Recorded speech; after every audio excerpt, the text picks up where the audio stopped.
musica e a intonare quelle musiche che hanno fatto di Udine la capitale degli alpini, non solo friulani.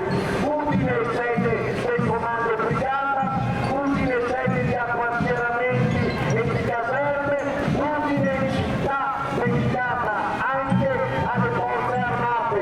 Allora, signore e signori, con quella tensione che merita la gente di casa, con quell'urla caratteristico della nostra terra, con quelle crisi, quelle rondini che rappresentano la storia di questi 50 anni dall'epoca del terremoto, accogliamo i forti e generosi aiuti della terra udinese.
Per lasciare spazio ai mezzi di soccorso, corre l'obbligo di ringraziare quanti a vario titolo rendono possibile questa manifestazione.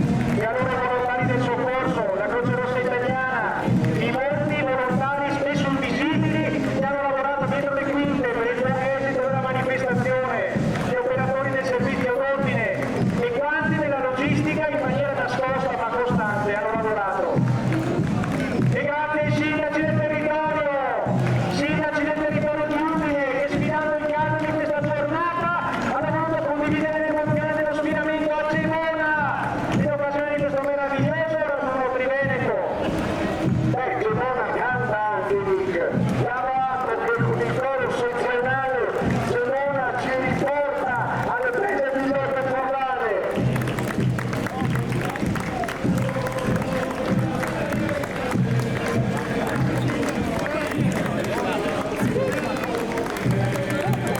Ed ecco i Gagliardetti, 114 Gagliardetti per 114 gruppi.